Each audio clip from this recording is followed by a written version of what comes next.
Hey, this is John. If you clicked on this, you're probably thinking about Polyphasic Uberman, or maybe you never heard of it before. If you never heard of it before, it's just this thing where you take a nap every 4 hours for about 15, 20 minutes, and then, I guess it is 20 minutes.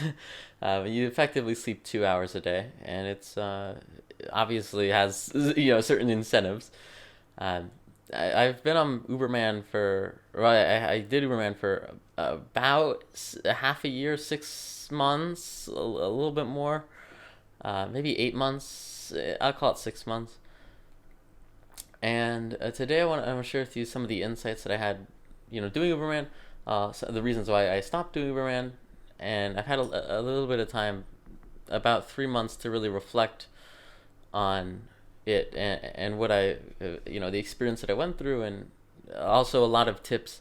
If you want to do Uberman, a lot of tips that will help you out a lot. There's another really great video on YouTube that really helped me, and I'll link it below. When I was first learning how to do it, there was this amazing document that they linked in their description that was really, really helpful.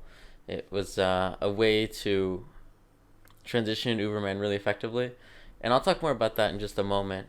But I'll link that below so you have that resource. You've probably seen it if you're really considering Uberman, looking at all the resources and all the information there out about it, at least as I kind of did a long time ago. So I guess I probably started almost a year ago, but at least successfully.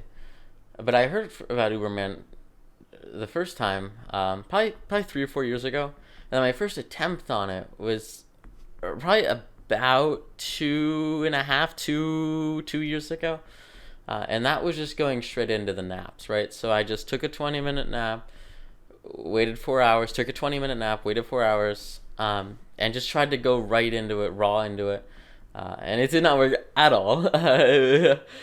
Incredibly ineffective. I think there's a couple reasons behind it. First of all, the reason I was doing it was so I could record more seminars at once, which is not a very compelling reason, because recording seminars takes a lot of energy. It is. I was recording a lot of the courses that I distribute alongside my first book, and it was just very energy intensive. And so that gets me to the first point of, if you're considering Polyphasic Uberman, what you want to be doing. At the time, I didn't really realize it, but after really doing it for, I don't know, you do it for like 3 days and you basically understand it. The first major point is that and if you just think about it logically, right? Working out is going to almost be a non-option for you on Polyphasic Uberman, which was a big deal for me because I really love working out. I grew up track and cross country, weightlifting, powerlifting. Like I really, it's just so enjoyable. It's great. And so that's one thing with Uberman. You just don't have the time that it takes for your body to recover. I mean, you can do light stuff like if you've read The 4 Hour Body, he really advocates kettlebell swings. By all means, like, you can do kettlebell swings, like, sure. But you really, I mean, you can't do any real working out. And that's going to be the first thing here with Uberman. And we're going to look at some more health things down the line. But just one of the first things you really want to know is that if working out is really important to you, or if you're thinking about doing Uberman for working out, which is very rare, and I doubt that would be you, because it's just very rare. Like, obviously, that's not going to happen. So working out essentially is out of the picture once you really get into Uberman. And anyway, that gets me to my next point, which is why you do Uberman. And this is very likely the most important point that will make the biggest difference in your success or your failure, your experience with Uberman. And from the experiences I've had, you need a reason to do Uberman. And because transitioning into it, when we get to transition, we'll kind of describe it. Transitioning into Uberman is, and I've run 5Ks for years for races. I'm trying to think of like any other physically like very strenuous things, like powerlifting. Obviously, there's not like a match. I mean, I've done very like body weight, bench and squat double by all means, but it. I remember in high school, I I don't think it's comparable, but I remember losing like my first 100 grand. Like, it's really difficult to overstate. I'm trying to think of like any other incredibly difficult thing physically that I've ever had to endure, or mentally. Um, oh, this one time I broke my ankle.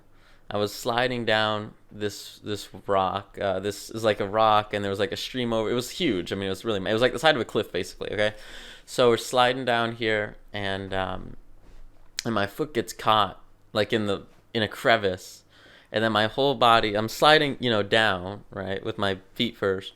My foot gets caught. My entire body swings around my leg, my ankle. I was going very quickly because it was almost like it was basically a cliff. So I was going really quick down, and my whole body swings around.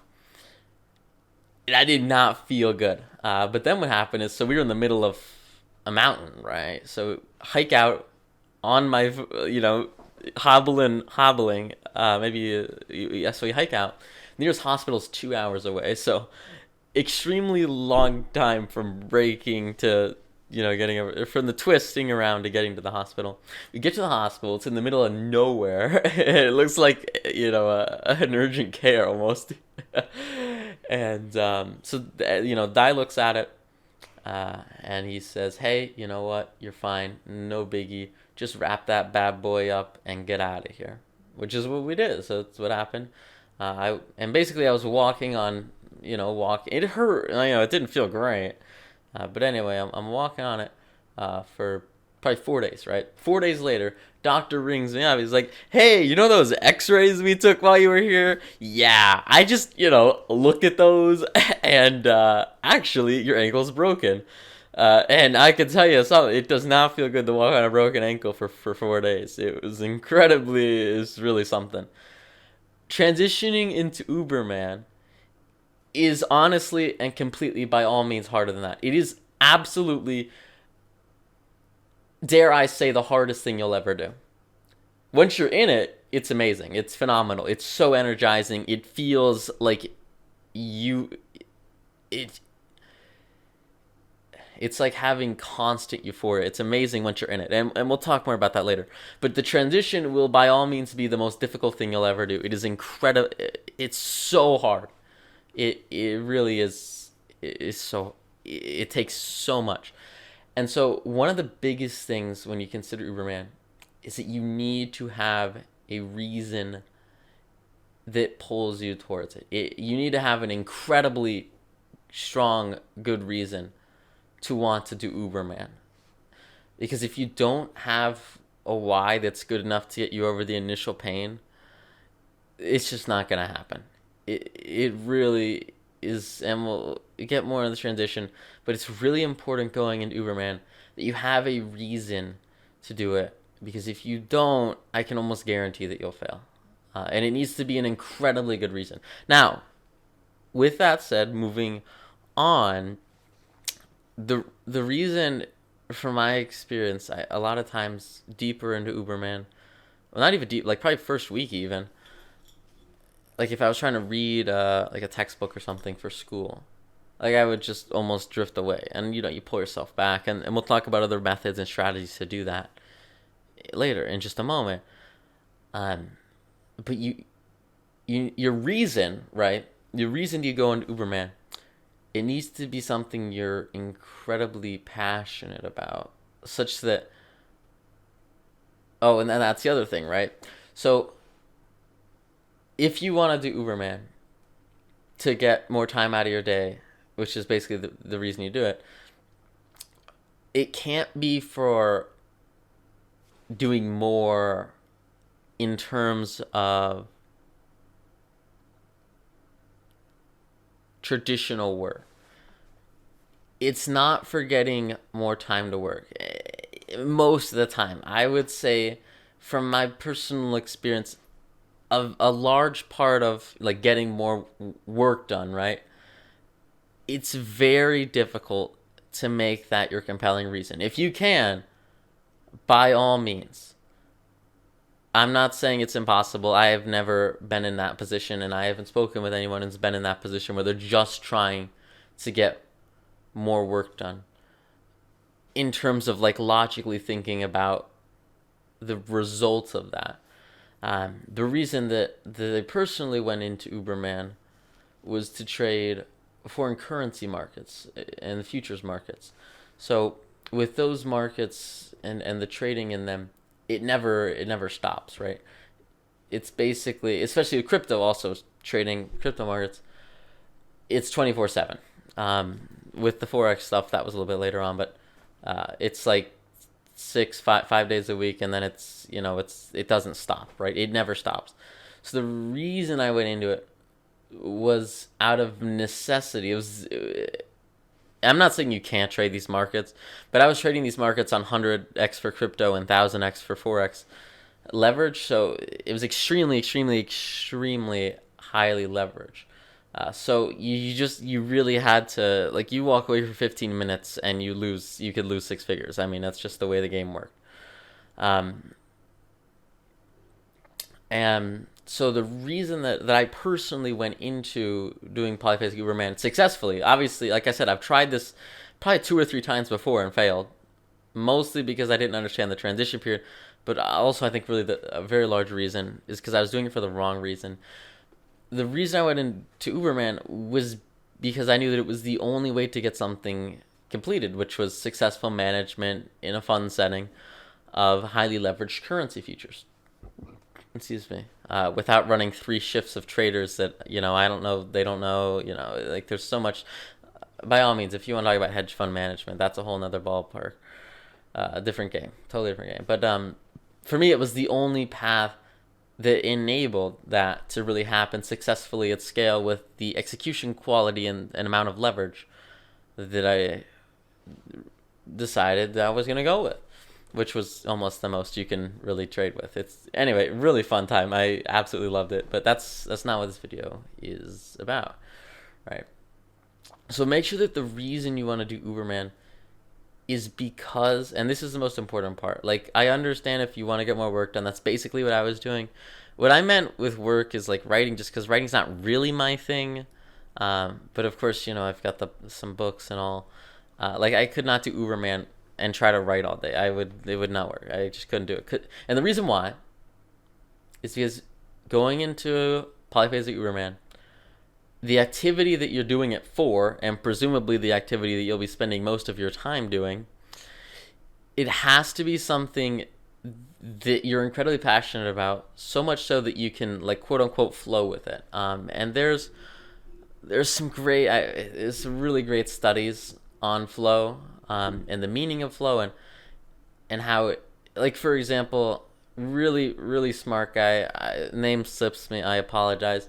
He studied artists for his doctorate in philosophy or psychology. Again, forgive me, it slips my mind. Basically what he did is he studied how, it was very early on in the field, studied how artists performed and how they worked. And what he found is they would spend, days or weeks painting a painting, right? And they'd spend on average 5 minutes looking at it after it was done. And the reason why is because it's what they enjoyed was the process. What gave them motivation and energy and happiness and fulfillment was the process. And so for me, like, that is trading, right? It was an incredible amount of energy. It's something that's challenging, that presents new opportunities, and that's important for artists as well. It's important for anything. It's, your flow, as it were, it's got to be challenging, right? It's got to present new opportunities. And it's also, most importantly, it needs to match your skill level, right? So for me, like, very good at investing. So the trading on extremely high leverage matched my skill level and presented new challenges.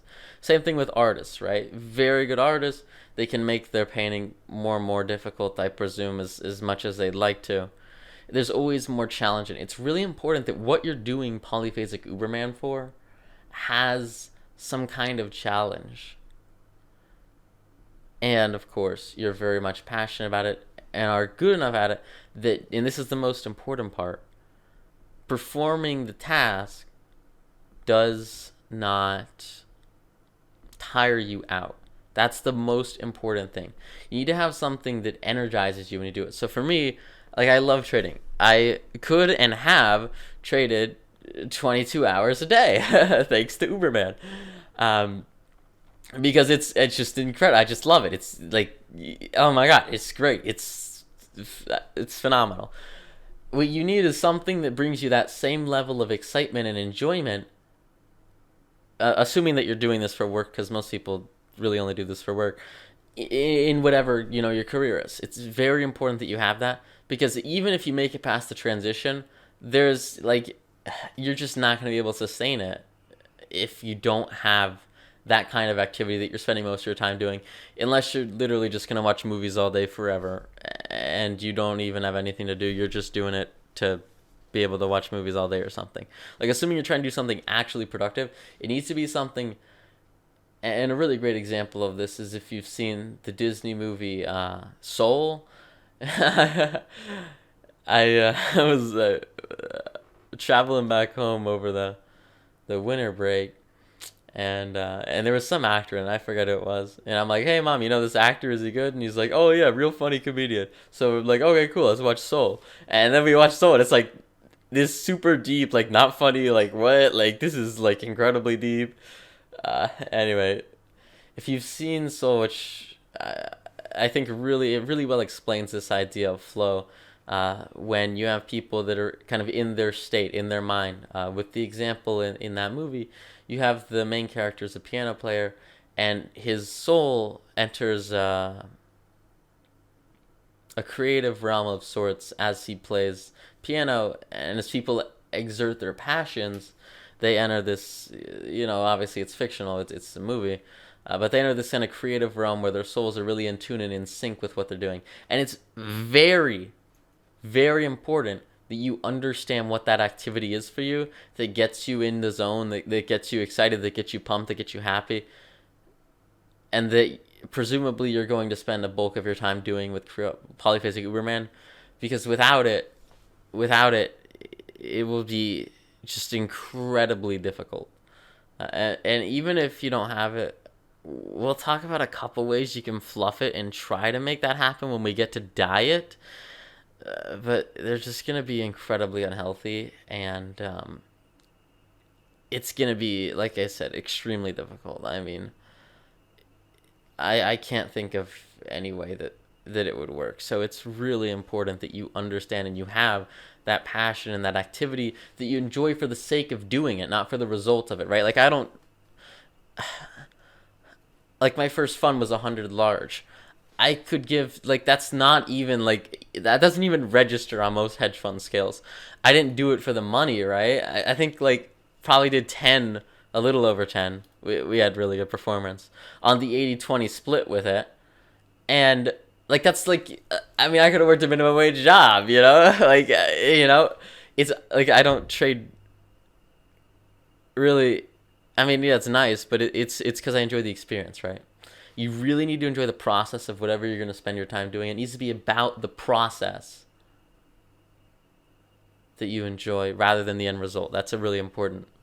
I can't overstate how important that is. It's one of the keys to Polyphasic Uberman and sustained success with it. So, with that said, now what I want to do is, now assuming that you kind of have that, we're going to move over to the transition to Uberman, and then kind of the tips and tricks to really make it succeed. Let me turn this down.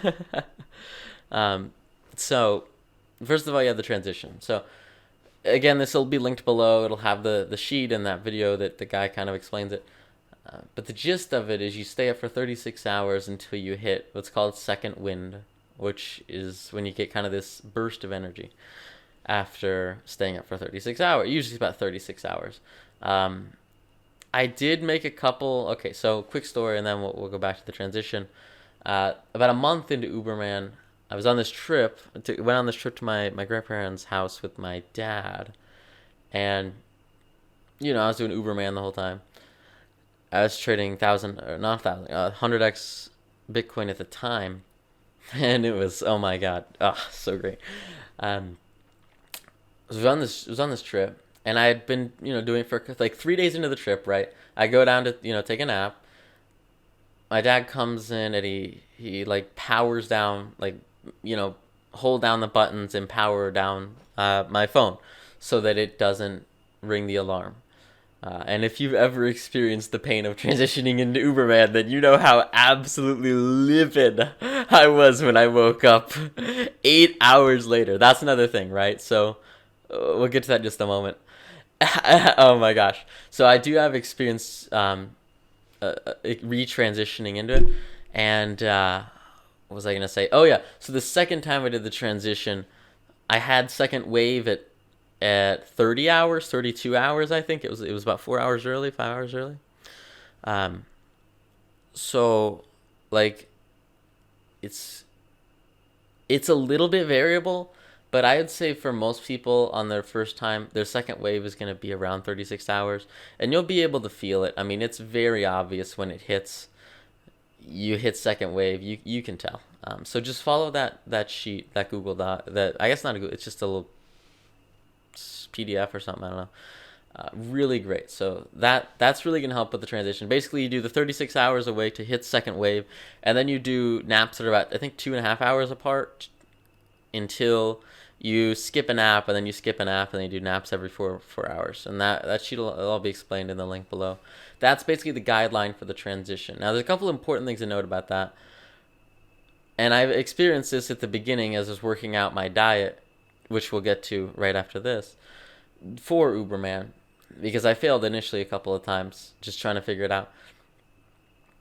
If you lapse like 8 hours, like you're done. Like you gotta wait 2 weeks. I mean, it's over. You can't lapse on Uberman.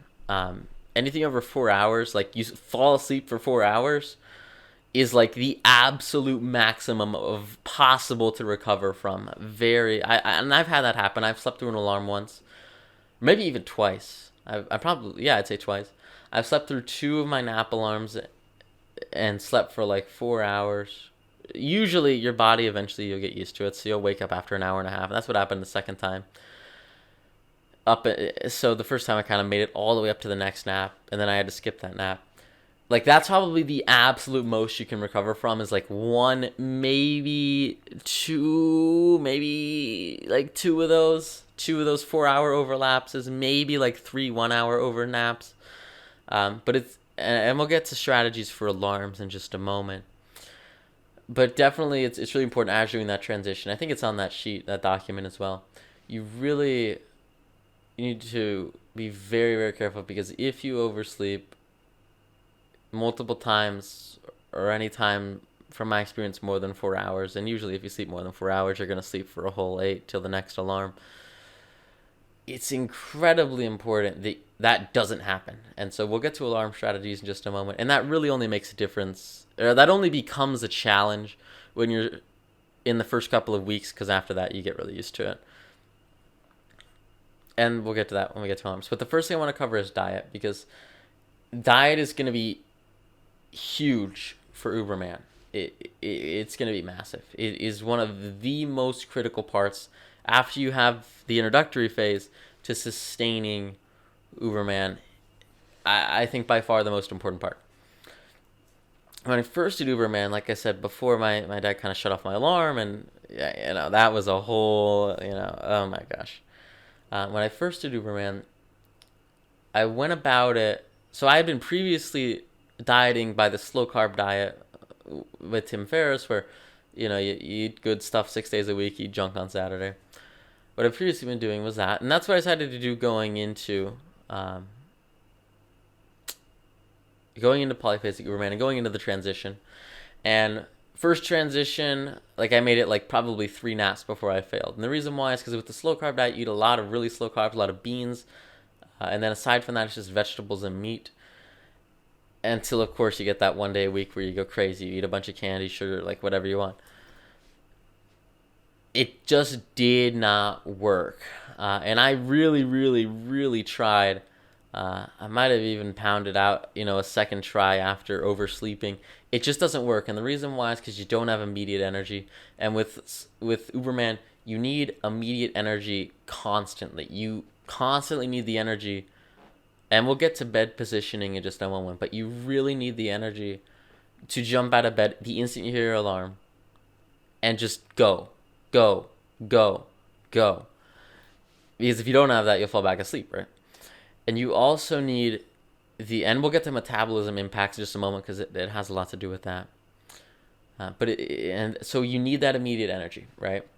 Slow carb just didn't do it for me. Normal diets, from my experience, if you eat like a normal person, I I can in good faith say that it's gonna be successful on Uberman. It's just, it requires an amount of energy that, from my experience, testing many times different diets, only comes from two places.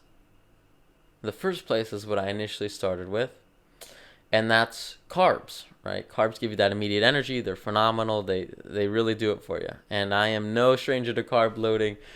Cross country taught me that bad boy, which apparently doesn't even work. Like, what? Like, carb loading, whatever. But I was very familiar. So cookies, sugar is going to be huge, right? If you want to go the carb route, basically go to the store and buy all the junk food there. Like, that's basically going to be your diet, especially in the transition period when you're staying up for 36 hours for the initial transition. You're just going to be eating sugar. Like, I cannot express that enough. If you're going the carb route, all you eat is desserts, ice cream, cookies, baked goods. Like, anything you can get your hands on that has sugar is going to be the key to Uberman, because it's the key to perpetually staying awake. And that's the next thing with food, is you're perpetually going to be eating food. While you're transitioning into Uberman, you're literally going to be eating food nonstop for the first, when you're keeping yourself up for 36 hours. And we'll talk about methods to keep yourself up in just a moment when you're doing that 36-hour transition. But even after you get into Uberman, you're going to be, at least for my, I can't even say for my, like, it's just facts. Like, you're going to be eating every 4 hours. Every time you wake up, you eat. I tried eating before I went to bed. Bad results. It keeps you up, especially if you're doing the carb version of it. But even if you're doing the second option, it keeps you up. So you don't want to be eating right before you take a nap. You want to eat immediately after you nap. And a lot of times, we'll talk about metabolism in just a moment. That's going to be your natural tendency. So you're going to be eating a lot of food on Uberman. And that's where you start to see the challenge with doing a carb-based diet, because carbs are obviously, kind of the least healthy thing, and sugar as well, obviously very, very unhealthy. Literally a drug. So first month of doing Uberman on carbs, it works great. I mean, it's I would say it's easier than the second option, but it works great. It does. Excuse me. I had gained, I think 25 pounds, just like that. So that's sort of the first, that was really what made me realize, okay, wow, something's got to change here. And then thankfully, I'd say thankfully, but thankfully, alarm got turned off and I fell out of it. Because it allowed me to change my diet. You really, it's great as it is to just eat literally nothing but junk food every single hour of the day. It's so unhealthy. I just can't even imagine the long-term health impacts of that. It was literally only eating sugar and ice cream. I would go to the store and just, the whole freezer was full of ice cream, and I get all the cookies, and because it's really hard to do it. Oh no, it stopped. Because it's really hard to do the carb route without going very deep into sugar, basically. And all the other carbs just get turned into sugar once you digest them, give or take. Don't quote me on that.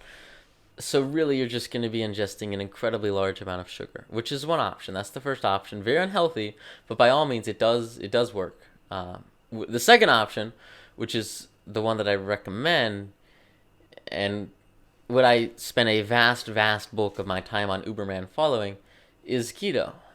So very, very simple. Basically, just eat meat and fat, and no carbs. And we'll talk about the cool thing with keto in just a moment. But the important thing to know here is that you want to start keto, and just look up keto. It's really simple. Like I said, just meats and fats. And you can look up, is something keto? Because some things, oysters aren't keto, which is, weird. But most of the stuff, you basically just eat meats and fat, which also includes, cheese, and, heavy whipping cream you use a lot with baking. So that was the path I spent most of my time on again. important thing to know about keto is to get into ketosis, which is where you have your cells in your body that turn fat into energy rather than carbs, which is the whole point of keto.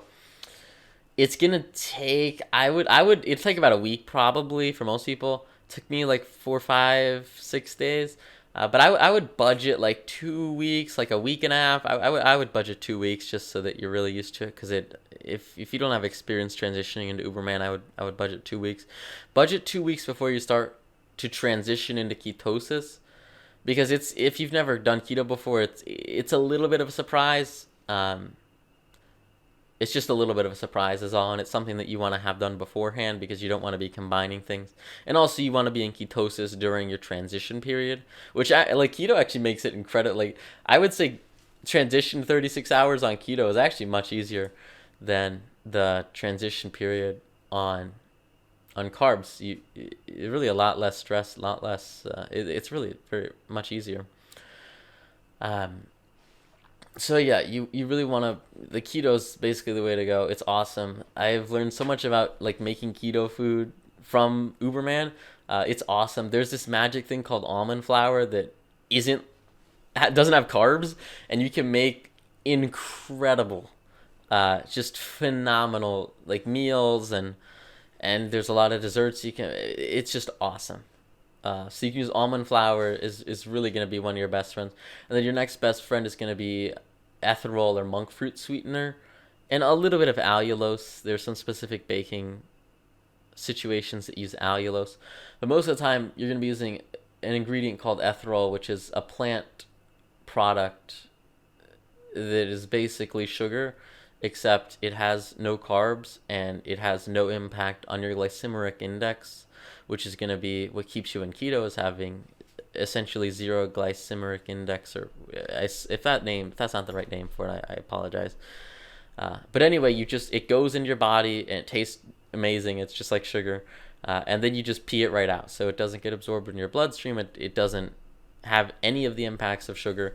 It's going to be, I think, 4 times more expensive as sugar. If I had to put a number to it, I got this huge bag of ethanol just in the kitchen, so I usually buy it in bulk because it's incredible. It's like a miracle. Like, if you get nothing away from this, like, ethanol is awesome. It's like sugar, but like none of the impacts of sugar. It's plant-based, and then also there's like no studies saying that it will kill you like Splenda. So really, it's awesome. So anyway, yeah, ethanol and monk fruit sweetener is actually priced very, very similar. I prefer monk fruit sweetener in terms of taste.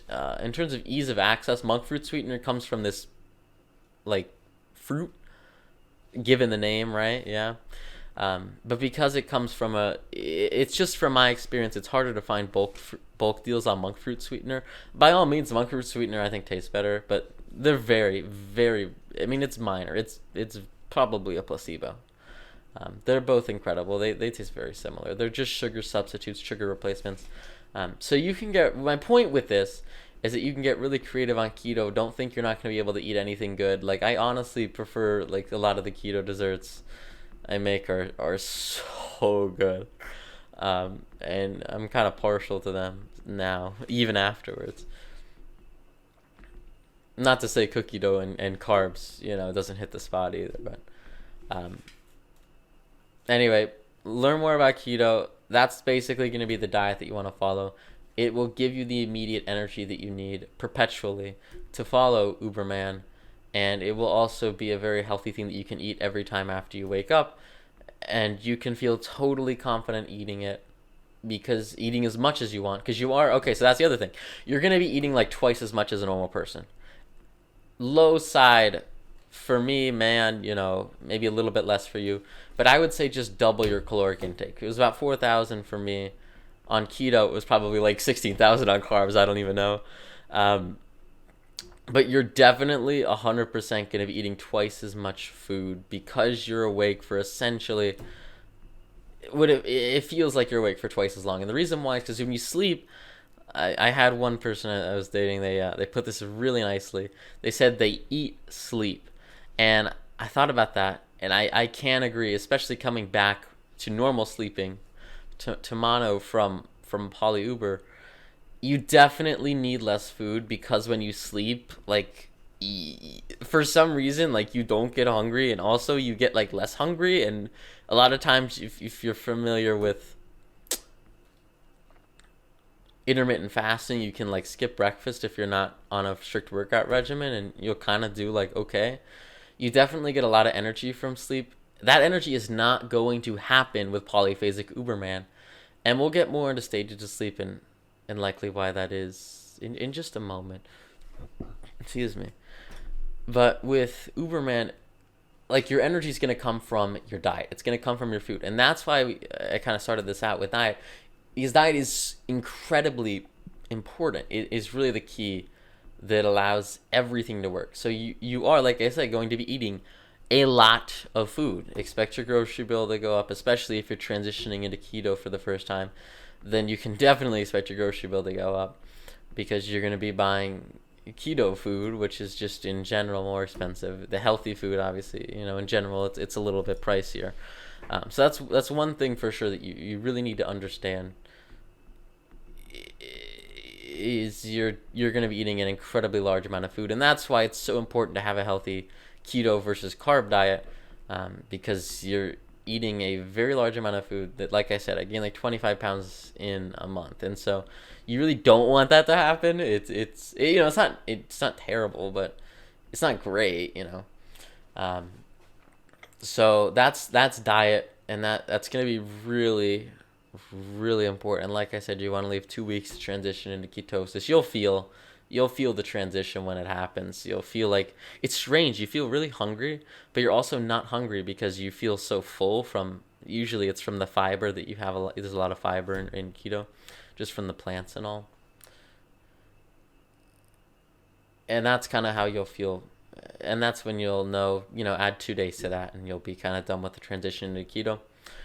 And then you'll be ready to transition into Polyphasic Uberman. All right, that was a whole lot. But at this point, now we're going to assume. Okay, so there's one other very important thing for getting into Uberman, and that's something that I have never seen anywhere else. So I probably should have put this at the beginning, but you know what? You're gonna get a bonus for making it this far, and that is one of the most important things, I think, by all means, for me. Alongside diet, it's very closely tied with diet. Is glasses, and not just any glasses, but sunglasses. If you wear glasses already, find a way to get sunglasses that are like your prescription, or something, because these bad boys are absolutely critical. And the reason why is because you need to disrupt your process. I think process. Oh gosh, we have a test on this on Monday, so I really need to know it. You're gonna need to overcome your process C.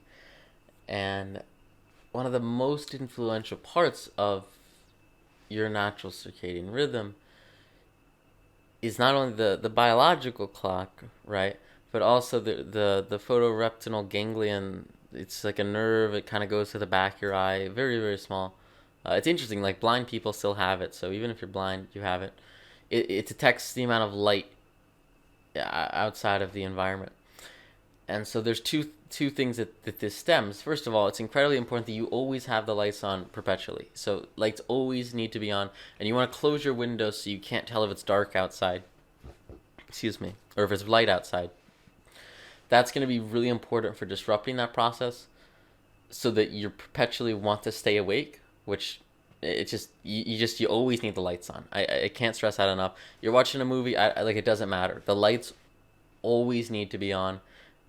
And eventually your natural process S will kind of stop relying so much on light. And I found that very interestingly over time. Like nowadays, it is returned, right? So during Uberman, I found it less important. Probably 3 months in, you would stop reacting as much to light in terms of how sleepy you'd get. And I was able to kind of open up the window and go out at night and not have any challenges whatsoever, which is not so easy to do at the beginning because you see it's dark outside, and again, it is part of your process S, which is just like regulates sleep. and that's another big thing, is you are going to be overcoming your internal biological clock, which again comes back to your reason being important. Anyway, we already covered that. That's where glasses come in. So you need to be able to fall asleep instantly, because essentially what I would do with my alarms is I would set them 22 minutes before I wanted to wake up, which would give me 2 minutes to stop whatever I was doing and go to sleep. So you basically have like, it would take me a minute to kind of pause everything and all. You have like a minute to go to sleep. You need to be able to lie down, hit the bed, and fall asleep immediately. And to do that, the absolute best strategy I found is using sunglasses. And it also helps significantly with the transition period. There's a couple of reasons behind this, but the most important one is that it lowers the intensity of light coming into your eyes, right? That you perceive. And it's twofold. It's amazing. So first of all, in the transition period, it's going to lower the stressors that you have from your environment during your transition period. And I would highly recommend that you wear glasses at all times when you're doing the 2-week keto transition, and even before that if possible, because you really want your body to be used to the amount of light that you get when you're wearing very dark tinted sunglasses. These are like 70% tint. If you can get ones that are like polarized. You want very dark tint. I think they might actually be 77. You want very darkly tinted glasses. And you want your body to be used to that tint.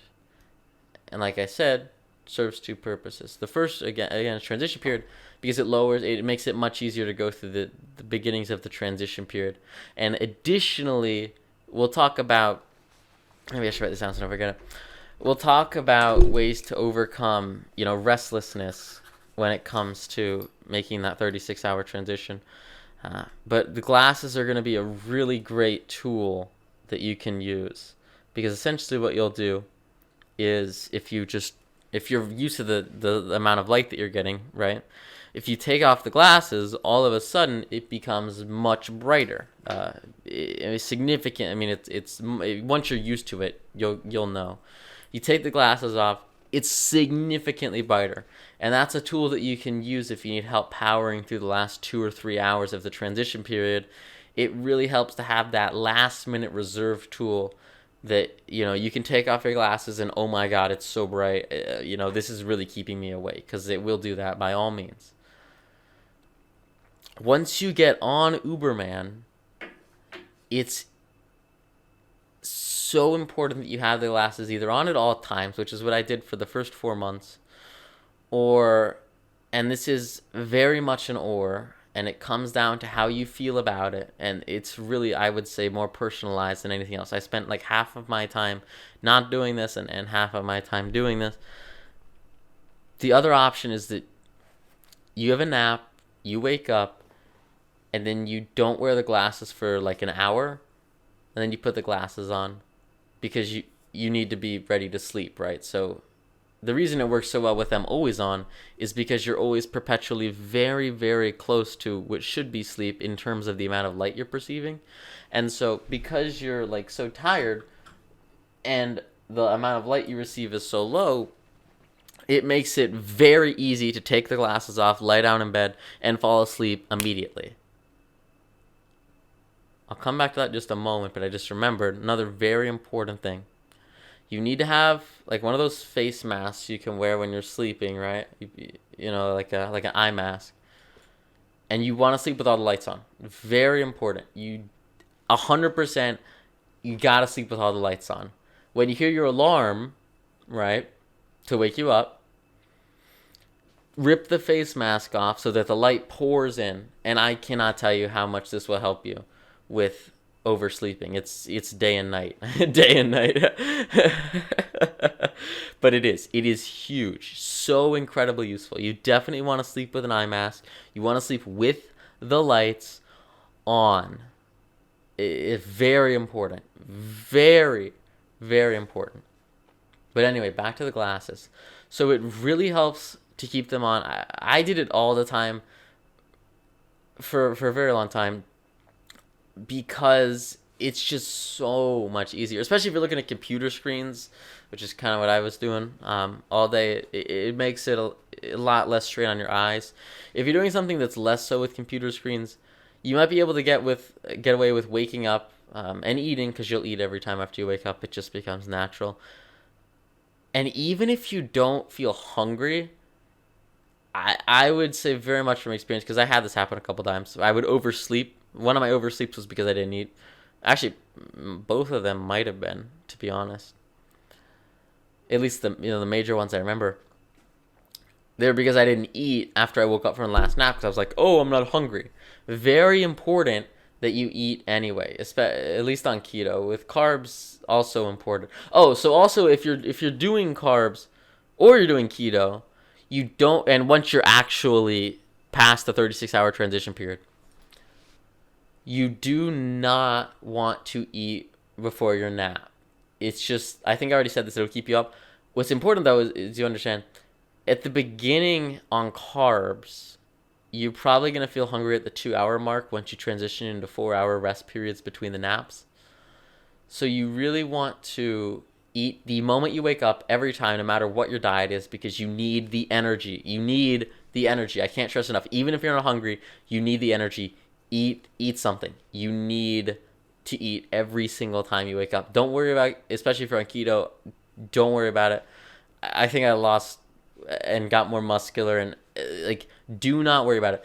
And keto really helps you not worry about it, because it's very difficult to gain weight on keto, because it's so healthy.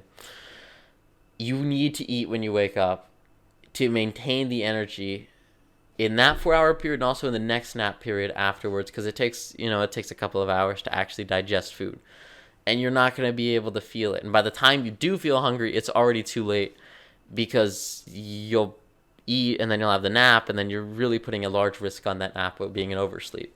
So it's very important that you eat every single time you wake up.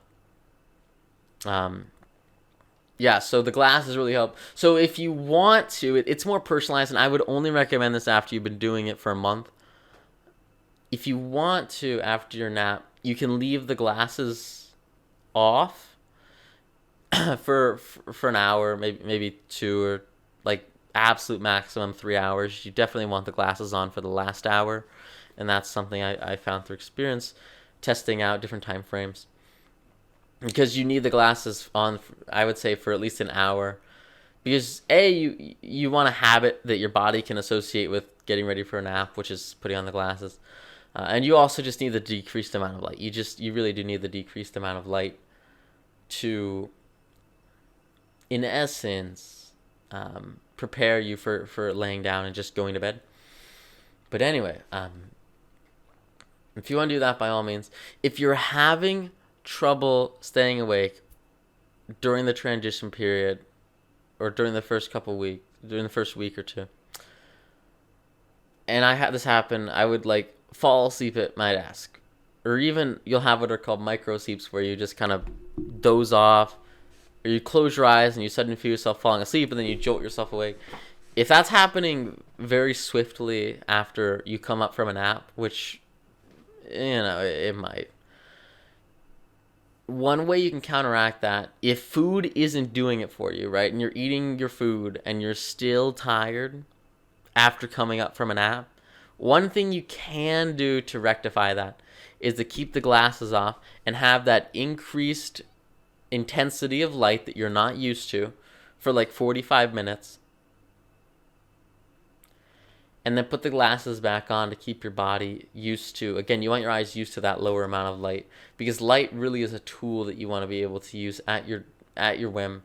If you need help staying awake, you take off the glasses. It's the most immediate form of excitement I believe that you can get. Except for maybe cold showers, which we'll get to when we talk about the transition period. Oh no, I dropped it. Oh no. Alright, well, I guess that's gone. Um, so yeah, you really want to use light as a tool, and the glasses let you do that. They're phenomenal. It's awesome. Um, so with that said, now let's get into the transition. Okay, so at this point, you should have had very, very dark sunglasses on every waking moment for at least 2 weeks, and then you should also be you should be in ketosis, right? And keto's, that's a whole thing. So I would really dedicate some time to keto. There's so much great content out there on keto, so you're not gonna have a challenge with that. Okay, cool. The transition on carbs, very, very simple. Just eat. Just keep eating. The sugar high will keep you through it. You're good. Like there's nothing to worry about there. Just eat tons of crap. It'll keep you up. If you feel like you're gonna crash, then just keep eating. Keto, you're pretty much good. Just eat when you're hungry. At least in the beginning. Maybe eat a little bit extra. Make a little bit extra, a couple extra desserts with like Swerve or which is just ethanol, or like monk fruit sweetener. I would definitely have a couple of pre-made keto desserts. They really help. The artificial, the like sugar that's like doesn't actually have any effect on your body at all and is incredibly healthy. Well, it does not like it's healthy. It's like water. Like that stuff really, really, really helps. I would definitely recommend that you have some keto desserts or some kind of keto, like if you're making a protein shake or a smoothie or something. Just mix in ethanol or monk fruit sweetener, and that'll really help keep you awake. It has, from experience, very similar, which is weird. It might be a placebo. I don't know, but it has very similar awakening properties as sugar, just because your body associates sugar, the taste of sugar, with all the sugar you've had eaten, growing up. And because these sugar replacements, ethanol, allulose, monk fruit extract, or there's one you can like get drops of. I never used it much because it has a cool aftertaste, and it's kind of it's good for like shakes and all, but it's really not great for baking, which is what I use most of it for. I forget the name of it. Like I said, I never really got it. Not often. I probably got it, a couple of times. Stevia, yeah, stevia. All of these taste like sugar, right? And so subconsciously, I think it's a placebo. I'm not 100% sure on this. Like I'm no scientist. It'll get you excited. So I would definitely make some of those, and that'll really help with the transition to Uberman using keto. When it gets to the last 14 hours, there's 2 points where you really start to hit hard. If you've had good sleep hygiene in the past and you've had a fairly consistent bedtime, that's going to hit you really hard during the transition period because you need to stay through that. Additionally, the 24-hour mark is going to hit you harder than almost anything. That's going to be I would say personally, that's probably the most challenging part. The 24-hour mark is really where the men get separated from the boys. If you can make it past the 24-hour awake mark, you're basically in the clear until second wave. 24-hour awake mark is really the definitive point on whether or not you're going to have a successful transition. When you get there, or if, at any other time you're feeling excessively sleepy, a couple of things I found that worked really well. First of all, I'm going to sound silly saying this. Remember why you're doing this, right? Remember your objective, remember your goal, remember your passion, because that's going to make a big difference, and it's going to give you the internal motivation. Now, with that said, internal motivation is huge, but there's a couple of external things you can do that are really, really going to help, especially at that 24-hour mark, which is just a big MF to get over. And the first thing, we kind of mentioned it briefly, is cold showers. So just get in the shower and start it on cold, and it's gonna suck. If you've had, I used to take cold showers every single day, so I'm a little bit used to it.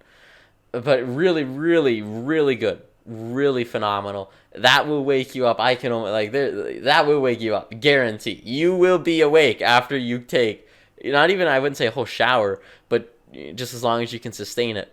put the water on cold, and then make sure it kind of touches most of the areas of your upper body. Kind of spin around, let it get on your back, let it get on your chest, let it get in your hair, your head, and your feet, and your hands are really the most temperature sensitive spots. I'm pretty sure I read that somewhere. The most temperature sensitive spots on your body, and I definitely 100% cold water in your hair will it does it. It really does it. It really does it. In terms of getting you awake, like it doesn't matter how cold shower. A plus, number one recommended thing to get you through those very, very difficult time periods at your normal bedtime mark or at the 24-hour mark, which is just gonna really be it's the hardest part. It really is the hardest part. If you can make it past the 24-hour, cold shower will really help you do that. It's also important to make sure you're eating enough, especially if you're on keto. You want to be eating a lot throughout the day beforehand, because it takes a little bit more time for that energy to get processed on keto. If you're on carbs, you can pretty easily just shovel down some extra sugar and it'll give you that jolt of energy. Eat a bunch of Oreos, it'll give you what you need. But with keto, you want to be making sure you're eating more than you think you'll need, because your body's getting ready for a normal day of sleep, and that's just not going to happen. So just, if at any point you're worried about anything, the solution 90% of the time on Uberman is to just eat more. So that it's just a general rule of thumb, is you should just be eating more. And your metabolism, your body, at least in my experience, it gets used to it. I am 19, almost 20. So, I'm definitely younger. But I think most people that are looking very seriously into Polyphasic Uberman are going to be younger anyway, so you should kind of fall into a similar group. You'll be solid. I remember back when I was running, like, I don't know, 7 miles on average a day. Maybe it was like 12 with practice. I don't remember. Running it like basically every day for cross country. Like almost like a half marathon every day, something like that. Excuse me. Even when I was doing that, like, I wasn't eating as much as you eat more, like, duh. I would say high end 2/3 of what I was eating on keto, not on keto, on Polyphasic Uberman. So, like, it's very difficult to express how much food you're going to consume, because you're going to look like you're buying groceries for an entire household when it's literally just you. Like, you're going to eat a lot of food, and that is okay, all right? I really need to stress that, and that's why diet's so important, is because you're going to be spending a lot of time eating food. If you really want to sustain it, your energy's got to come from somewhere. It's going to come from food. So, yeah, very important. Other tricks for the transition period to keep you awake. Big one I had was, you want to do something that takes very, very little mental energy. And so watching movies is great with all the lights on, obviously, or just like staring at some pictures of nature, or like, so for the first maybe 16 to 20 hours, 16 to 20 hours, you'll probably be able to work or like do normal things or function like a normal human being. Once you get around 16 to 20 hours, you'll kind of feel it internally. You basically can no longer function as like using your brain like any kind of normal smart person. And you just kind of have to accept that. And for the last 16 hours basically of the transition period, like, all you're gonna do is watch movies. You can't read. You'll fall asleep if you read, and you can't really go outside because it'll mess up your cycle in terms of seeing if it's dark outside or if it's light outside. One thing you can do that is actually really great is baking. I don't personally enjoy baking. I had to bake a lot on Keto Uberman because you can't eat normal food. And also you need so much food that you have to really make a lot of food. You're going to spend basically, 8 hours a week cooking. And I usually did it all on like one day. which is fine because you've got so much time. It's that's the great thing about it is you can fit in extra 8 hours of anything because you have. I mean, you save essentially 6 hours to 8 hours depending on how much you sleep. But anyway, that's the biggest thing is that you need to be doing something that takes literally no mental energy whatsoever. So watching TV, watching movies, that's really what I spent a vast bulk of my transition time after the 20-hour mark doing. You want to exert no mental effort, and you just want to do the most mundane. Like, I never watched TV or movies before Uberman, and then we'll talk a little bit more about what it's like in Uberman in just a moment. But I literally watched all of Disney Plus in like a month and a half. Oh God! At least everything I could find that was good. And we'll get to why that is in just a moment.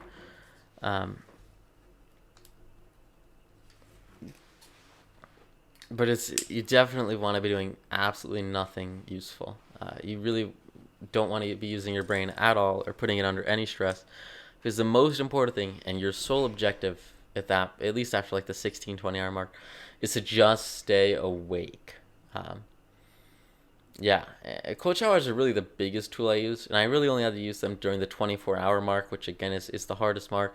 If you have diet right, then the transition should be fairly seamless. You just eat the right food, and you eat more of it than you think you're going to need, because you really need to eat a lot of food. And after that, you just do do nothing, and the transition is really not that difficult. Just make sure that all the lights are on. You have your glasses on until the point of like maybe a couple of hours before what should be your 36-hour mark for your your second wave. At that point, maybe take off the glasses, only if you need to, though. I really can't recommend taking off the glasses. I've had a failed transition where I took the glasses off 8 hours before 36 hours, and I fell asleep 4 hours later. It's just that I just didn't have it. I don't know what it was. I think some of it was diet. But I really wouldn't recommend taking the glasses off. At the worst case, like 3 or 4 hours before the 36-hour mark, because that's really a last resort. The glasses and the light manipulation is really a last resort, and the key with those, and the real big function of those, is decreasing the intensity of light that you experience a vast bulk of the time, so that your body processes it less and just doesn't get tired, and also it ignores what should be the signs of your environment being light or dark for if you should be asleep or not. So definitely a last kind of resort there. And then cold showers are really going to be what allow you to push over those limits when you really get to an incredibly tough point because you're definitely going to have one. Like I said, one of the hardest things you'll ever do is transitioning into Uberman. The cold showers really help. I've gone for runs, like just run, like go for a jog, just to keep me awake, so I have something to do that gets my blood pumping. Try to do it if you can, either during the day when it's bright, or if it is at night, try to do it on like a treadmill or something where you can keep it lit everywhere. I wouldn't work out because working out on Uberman is very dangerous. You can have cramps and you can, and when I say working out, I mean weightlifting. You just don't have the recovery. I wouldn't recommend. But yeah, running helps. Going on a jog. Just do anything to stay awake. Jump up and down. I mean, I spent a lot of time jumping up and down and watching movies. That was definitely something that happened. You might think it would tire you out, but it really gets your blood pumping, and it helps.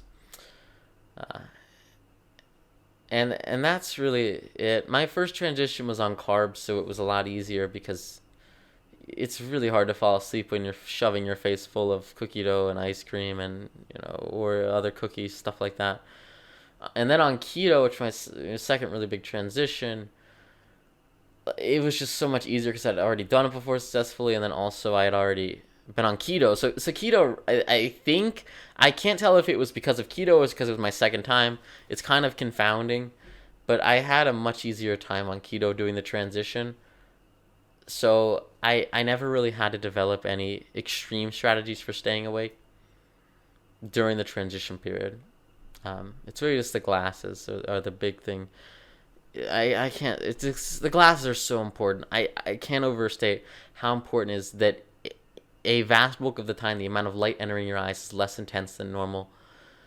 And you have them as a tool, even if you just want to quickly flip them up to give yourself a little burst of light and then put them back down. That's something I did a lot. And that's something I did a lot on transition as well. You just flip them up real quick, you get a burst of light, it wakes you up, it energizes you, you're like, wow, I'm going to be awake. And then you put them back down just like normal. Like, that is so useful, so helpful. That is the absolute best tool to maintaining Polyphasic Uberman. And it really gets your attention flowing. The glasses really, they do a lot of the heavy lifting there.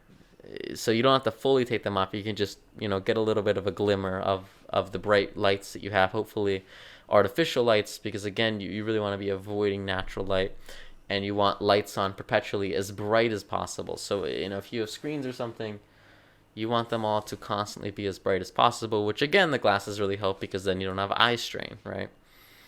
And then you can use them selectively as a tool if you're having trouble in the beginning, just by flipping them up and really getting that burst of light. Okay, so that's the transition, that's the diet, and that's the motivational background that you're going to need to succeed with Polyphasic Uberman.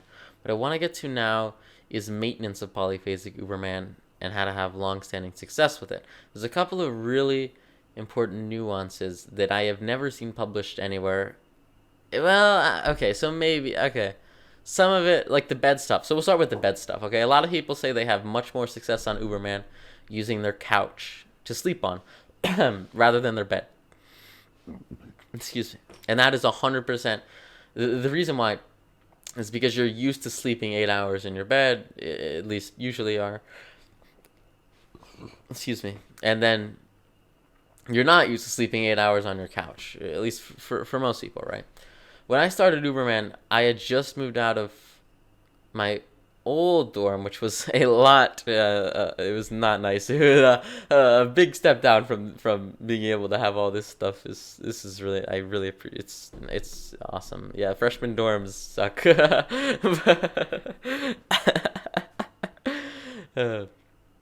Anyway, I just moved out of that dorm. I was just moving in with my dad for the summer, and then we were also just going on that trip about a month, 2 months into it, like I said. And then I was also just moving into this dorm, which had a new bed. So I didn't deal with this very much, but you might deal with this if you're trying to do Polyphasic Uberman on a bed that you've been sleeping in for years. Because you're mentally associating that bed with a good night's sleep, it makes it very difficult, at least from what I've heard, to actually succeed with just napping and getting up and walking right out of it. So a couple things you can do, and then I'll tell you kind of what I did. First thing, very obvious, nap on the couch. That's probably your easiest solution.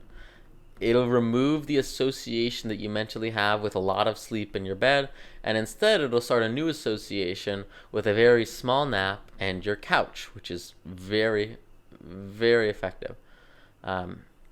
Aside from sleeping on like an air mattress or sleeping on a pull-out couch or just other variations of sleeping in something that is not your bed, what I would really recommend more than anything, and this is incredibly important, when you take your nap, this might be intuitive to some people, it might not be, you 100% want to go to sleep with all of the clothes you're wearing on. Unless you're wearing like a suit, in which case take off the jacket probably. Maybe, the overshirt. You want to sleep in what you're wearing. This is incredibly important. This is key. At least for most people, you take your clothes off to go to bed at night, and you associate going to bed with little to no clothes on with, a good night's rest for most people. That's bad, right?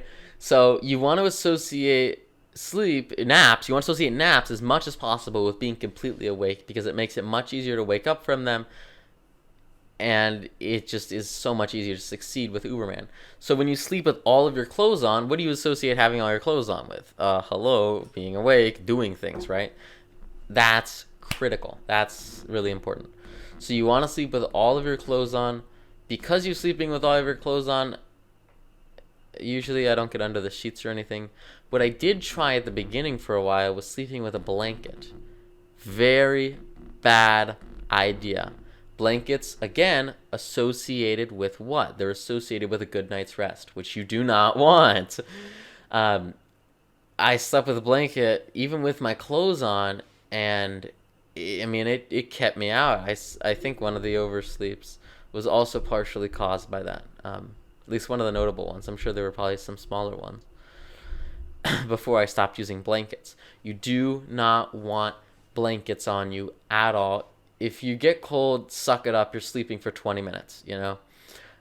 Your clothes should be able to keep you warm. You can get, I don't know, warm shoes or something. Like I said, most of the heat escapes through your head, your hands, and your feet. You can wear gloves if you need to. I never needed to on Uberman. Usually it's pretty easy because you're pretty tired, so you just go to sleep almost instantly. It sounds crazy, right? Getting 2 hours of sleep a day, you'd be tired. Well, because it's interesting, because we'll talk about deep energy in just a moment. That's another thing with in just a moment. Okay. So yeah, you definitely want to sleep with all of your clothes on. Basically sleeping, if you're sleeping, so what I did, I slept on my dorm bed, right? You want to sleep with, over the sheets, and then without blankets, like no blankets. Pillow, no pillow doesn't make a huge difference. I've tried both. I prefer like no pillow, but it's not like a humongous deal. I would recommend no pillow if you can do it. It's really great, and you can try doing no pillow during the 2-week keto transition period as well, because sleeping without a pillow has a lot of good posture effects. And I got a whole video about sleeping without a pillow, but all around, sleeping without a pillow, assuming you have a soft bed or a couch or something like that, it has a lot of really great effects on your spine and your orientation. It's really good for you. But I don't think it makes a huge difference on Polyphasic Uberman. I really don't. Last thing that I was able to do, because I'm in a dorm, here, let me tilt this a little bit and I'll show you. So, since I'm in a dorm, right, that's going to be just a real hassle to do, and I don't really feel like it. You can loft the bed, right? So it's got a normal dorm bed where you can loft it up so that you could theoretically have bunk beds. If you had a roommate, which you have a roommate in their first year housing, you have a roommate like right across from you, so you can like theoretically have a roommate. And then also, just if you want to loft it up to put your desk under, that's what I did. Freshman year. I had my desk, less monitors. I didn't have the TV. The TV is for 4X, to be honest. And I only had these two and this one. This one, I love this. It's so great. I just... Anyway. If you can, you want to make it as difficult as possible to get in and out of your bed. So that once you get in your bed, all you want to do is sleep. And then once you get out of your bed, it's like very difficult to get back in and fall back asleep, which is something that will happen subconsciously and without you realizing it if you do an oversleep, because you'll get up, you turn off your alarm, and then you just go right back to sleep, right? And that obviously is not good. I'm going to come back. Well, I'll finish up beds and then we'll move on to alarms. That's a very big section. That's very important. What I did is I put my bed as high as it would go. I lofted it up as high as it would go. And then there was no ladder with it, so I oriented it in a way that you couldn't climb up the two sides you're supposed to climb up. They were right up against the wall. And the only way to get in and out of the bed was like hopping onto a chair and then kind of ghetto, like catching your foot on it and swinging your body up around the bed. It was very difficult to get in and out of bed. I almost hurt myself like many a times, coming down. And that's the level of difficulty. If possible, I had almost no issues whatsoever with sleep. after I did that. And I only did that after I moved into this new dorm, which didn't happen for probably 3, 4. I mean, it didn't happen until many months after I started. And I honestly wasn't having challenges at that point because you're so deep into it that the deep energy starts to have an impact and it doesn't even make a difference. But I would definitely recommend that if you can, make it as difficult as possible to get in and out of bed by any means possible. You know, put a tripwire under your bed, like anything helps, because you really want it to be difficult to get in and out of bed. It makes it so much easier to avoid, getting back into bed and falling asleep. The only place you should be able to fall asleep is like if you pass out on the floor, which doesn't really happen, or if you go through the process of getting in your bed and then eventually you have to get out of your bed. It really much easier not to sleep through alarms. With that said, we're going to move on to alarms now. Very important part. This is huge. I started doing Uberman, which is the normal default alarm, and I can't tell you how quickly I got annoyed. It was just so annoying to hear that sound. I would dread waking up. It was awful, and it really made me dislike napping, which obviously had negative effects on the effectiveness of Polyphasic Uberman. So what I highly, highly, highly recommend you do is download some of your favorite songs. I got, 6. I just want to make sure I can count here. Let's see, 6. Yeah, 6. So I got 6 of my kind of favorite energetic, high electricity, high volume, high electric songs, and made them my alarms. You get 6 naps. You make them your alarms. Helped immeasurably. All of a sudden, I was super excited to jump out of bed and go and kind of turn off because it's an exciting song. It excited me. Really can't stress enough. That is awesome. Really great. So you definitely want to make all of your alarms songs that you enjoy that are very loud and high energy. And then you want to turn up the alarm volume as much as possible because while you might not realize it, and you might think you don't need it as loud as possible, the moment you oversleep, all of a sudden, all your hard work's undone. It's just not worth it. The risk reward for setting your alarm at half volume and oversleeping is not worth it at all. Always set it to full volume. Just always set it to full volume. I can't. It's just really important. You can set recurring alarms in your phone. What I started doing 6 months in is I just had a 20-minute countdown timer that I would start because I was getting really good at it, and eventually I didn't need it anymore. With the songs and all, I would just put a 20-minute countdown on the computer and just nap. But it is very, very, very important that you enjoy your alarm, especially at the beginning. So critical. Because it's going to be a very big part of your life. You're going to hear it a lot. And it makes a difference on your mood and your efficiency of being able to wake up.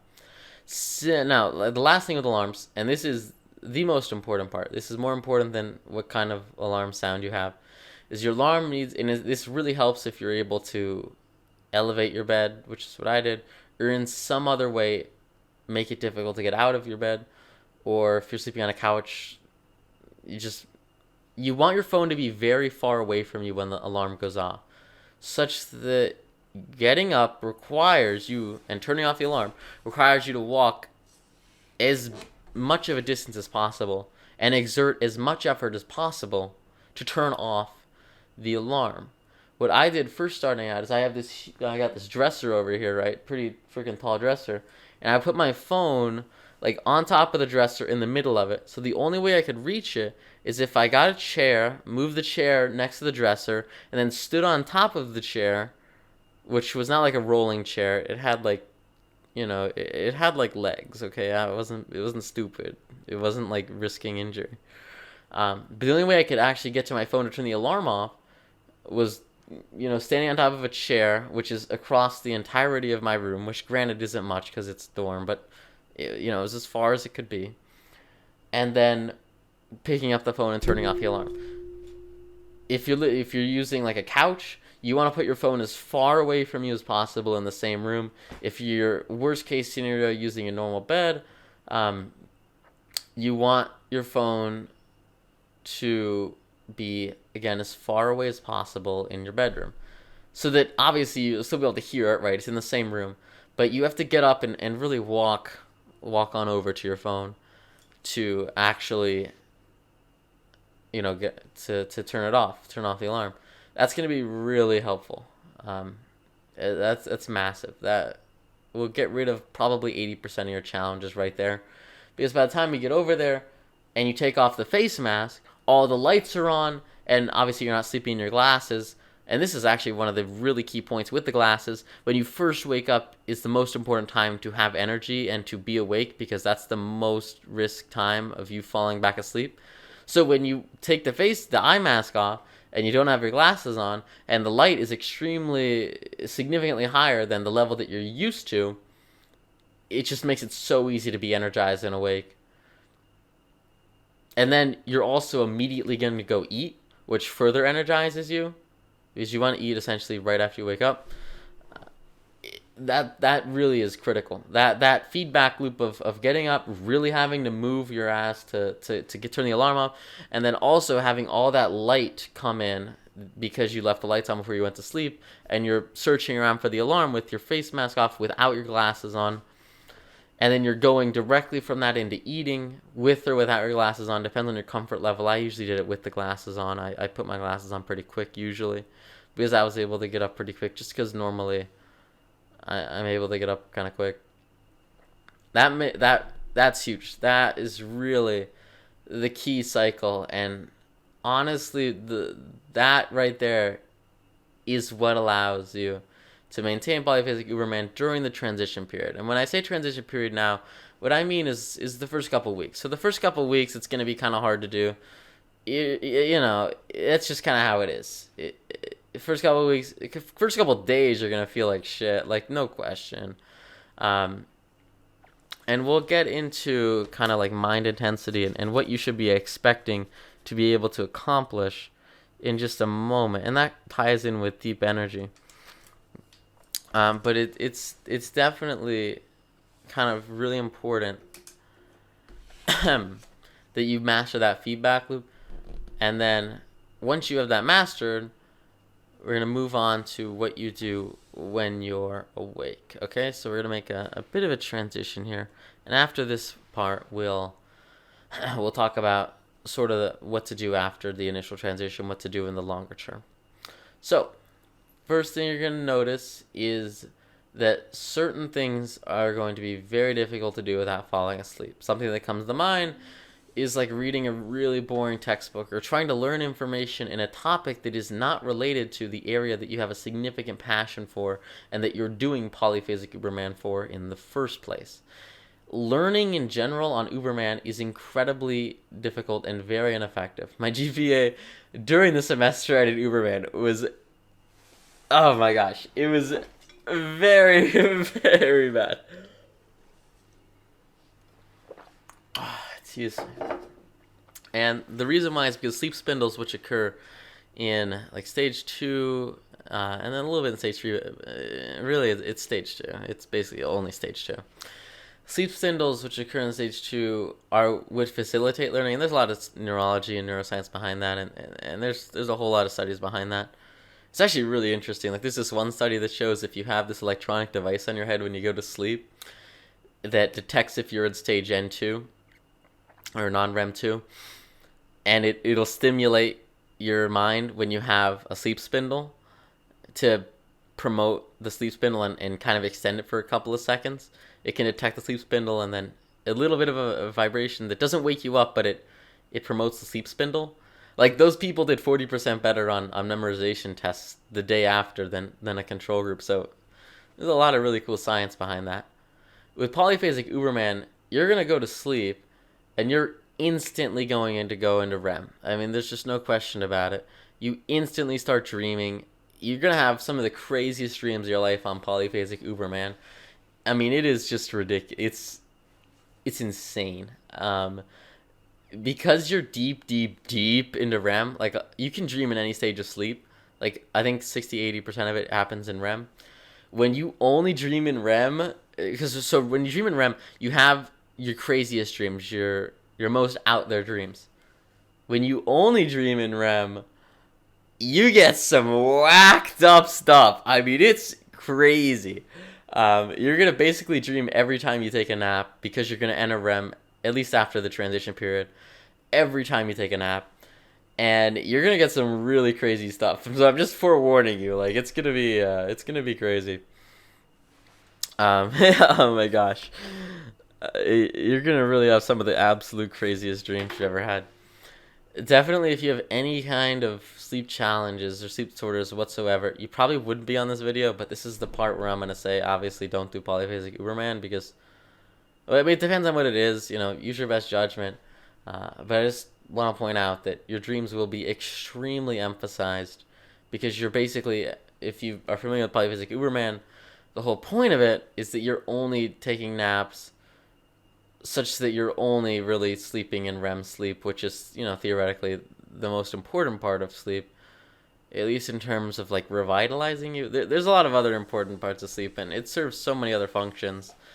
So yeah, I mean, obviously, like sleep does a lot of really good things, but I mean, if you're watching this video, there's obviously some purpose, some passion, some drive that you have, where you're willing, because that's the other thing with polyphasic, is you are essentially sacrificing a bit of your health for the conscious decision of increasing whatever it is that you want to do, right? And that's just the way it is. You've got to understand that going into poly is that you are, by all means, you're sacrificing a bit of your health. The long-term effects of polyphasic are vastly and widely completely unknown. Like, the effects of sleep deprivation, similarly, they're kind of unknown. There was that one dude in California who like set the world record for staying awake the longest. It was observed by scientists, and he said he had like some pretty significant challenges later in life, like 30 years later, 40 years later. And dude stayed up for like 11 and a half days straight. So obviously we're not doing that, but you kind of are doing that just in a sustainable way through Polyphasic Uberman. The long-term impacts here are, and we'll get to risks in health in a moment. But my point is, you need to understand that you're definitely making some sacrifice. And as long as your reason is worth more than that, then you're going to succeed. You'll be good with it. We'll get more into that kind of towards the end. However, what I want to cover now is deep energy. So this is going to happen after you've been in it for a little bit, a couple weeks, I'd say. All of a sudden, Uberman's going to feel great. It's going to feel awesome. Your body is going to be used to it. Every time you wake up, throughout the entirety of a 24-hour cycle, you're going to feel absolutely stellar. Before you get to that point, you might naturally get tired during the nighttime hours. And really the way to overcome that is by not doing things that are intense on your brain and just doing really easy things like said earlier, watching TV, watching movies. You're going to watch a lot of movies. There's just no way around it during the transition period because you need to do something that takes no brain power whatsoever. So definitely recommend that if you're getting tired, just do something boring, do something easy. Flip the glasses up if you need to, and then put them back down. But yeah, so very important. And again, we were talking about the drawbacks. Yeah, so you're basically not going to be able to effectively learn much for a couple of reasons. First reason is it's just incredibly difficult to like read for more than 30 or 40 or maybe an hour because you'll fall asleep because reading just takes so much energy, and if it's not something you're passionate about, it's really gonna, I don't know, for me, like reading kind of put me to sleep, so it was difficult to read. And we'll talk in just a moment about the key that I use to really overcome that and be able to do things that I wouldn't normally have been able to do.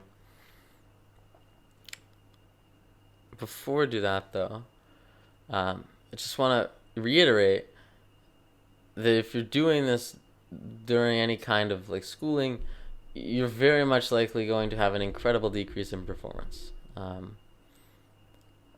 That's just how it's going to be. It's because it's very difficult to learn things that are unrelated to your core passion and the reason you're doing poly.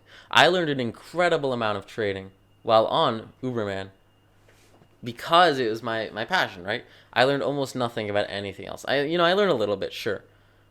But the only thing you're really going to be able to effectively learn without falling asleep is things that you're already incredibly passionate about and have a really strong kind of base in. And those will, because again, you don't have the sleep spindles almost at all. It's a very small minority of the information is going to be retained. So it's got to be stuff you really care about. So just, that was an important note. That was not something that I ever saw anybody talk about on Uberman. And it's very important. I know there's a lot of students sometimes think about it. You will not improve your academic performance in any way. On Uberman, it's just not going to happen. You really need to see the process information and to actually learn it, which is something that I learned. So really, really important there. There's really no way around that. It sucks, but man, I can show you the report cards to show it. You really do not want. It's just very bad in any academic setting. We're trying to learn something new, right? Something you already know, something you're getting better at, your core strength, your career, what you're already good at. By all means, you'll be solid. Like I said, I really did learn a lot about what my thing was, which was trading. But it just really struggled with everything else. Okay, does that make sense? All right, cool. So with that said, next thing I was going to kind of move into.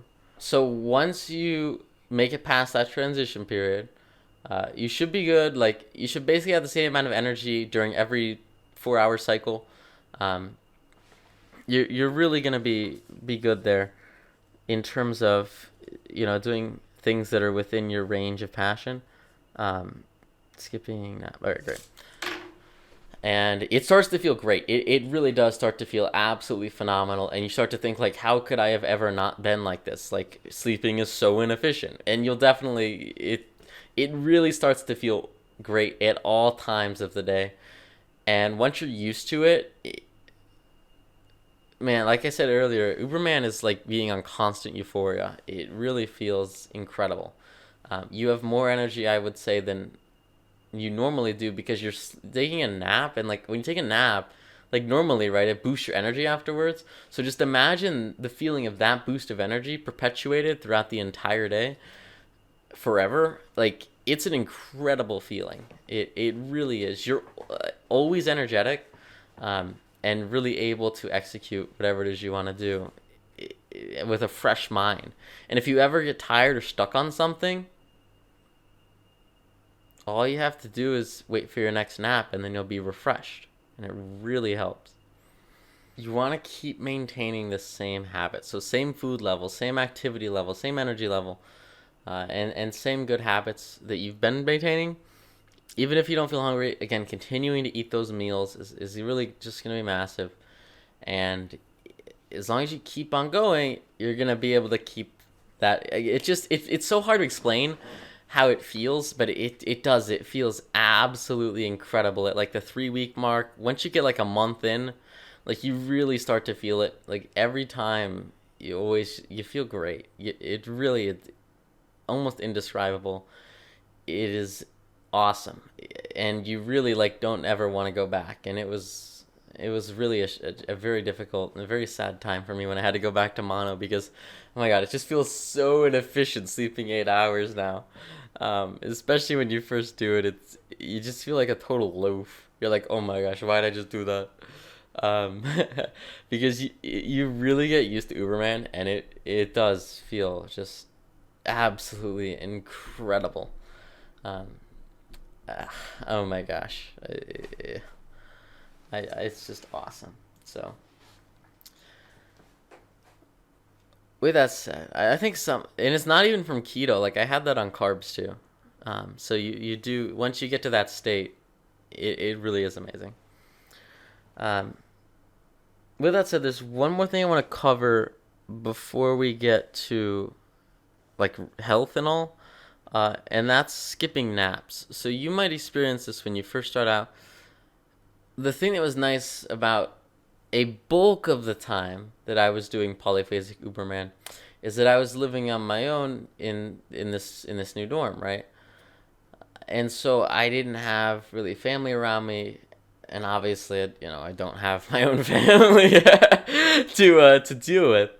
Um, that's one thing that's going to be somewhat of a drawback with Uberman, and we'll tie it in here with skipping naps.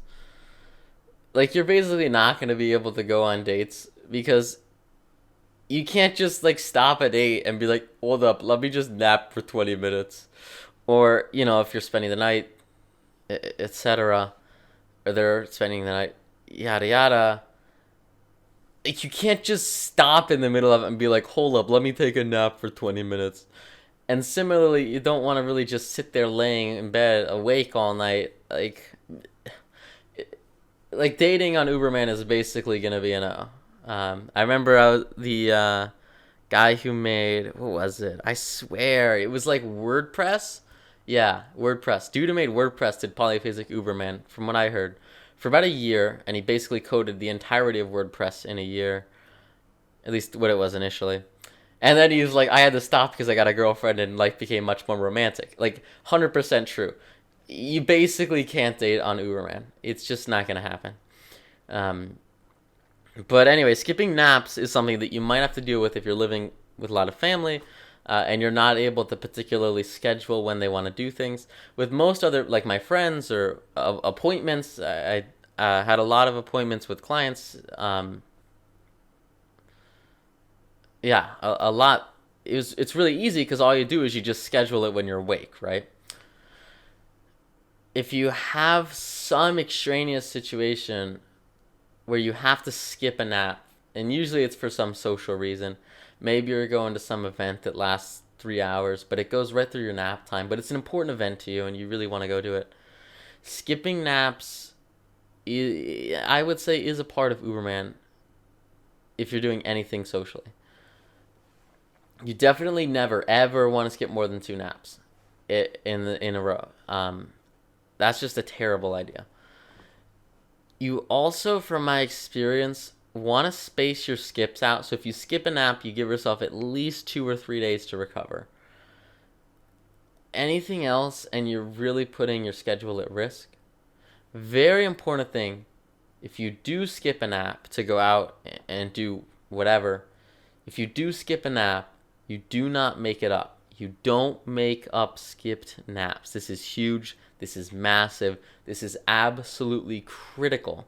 If you do, your body will start to think that it's not supposed to nap at certain times. It'll start to change the pattern that it's got in its head of when it sleeps normally. And you cannot do that. You don't want to make up skipped naps. Just skip it. It's done.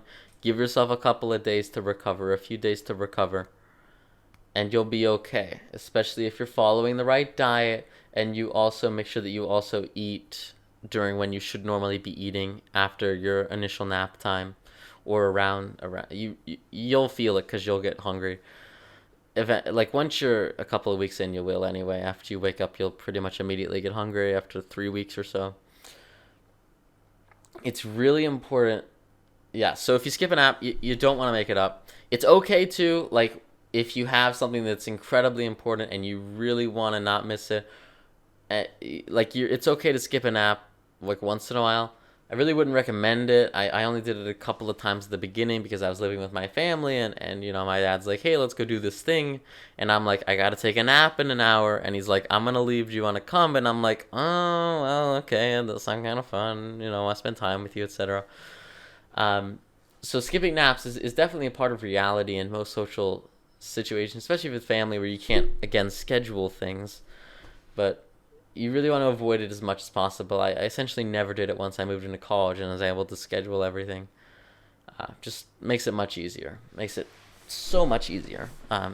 Okay, with that said, I think I've kind of covered everything that I wanted to cover with Polyphasic Uberman. You've got about 8 months of experience in this video. It's probably going to be like more than 2 hours, so sorry.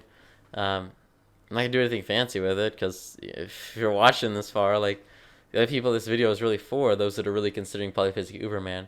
End of the day, 100% recommend Polyphasic Uberman. It is awesome. The output you can have with whatever it is you really are passionate about working with is incredible, and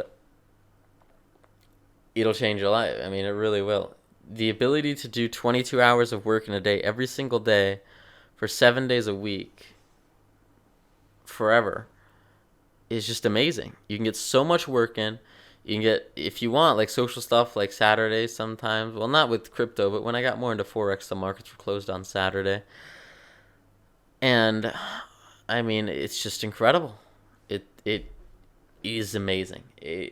And once you have that feeling of deep energy that you get once you're fully transitioned into it, like once you're a couple of months into it, it is one of the greatest feelings on this planet. I completely and totally stand by that. It's incredible. It really is absolutely incredible. If you are 100% committed to your objectives and your goals, I would recommend stopping here. From this point forward, all I'm going to do is talk about the risks and the health, at least what I've personally experienced is the effects of Uberman. There's a lot of like sort of research on this, but there's not much research on this just because it is so taboo. And there's just a couple of things I've kind of thought of after the fact, really reflecting on my experience, at least so far with Uberman. That's made a really big difference in my perception.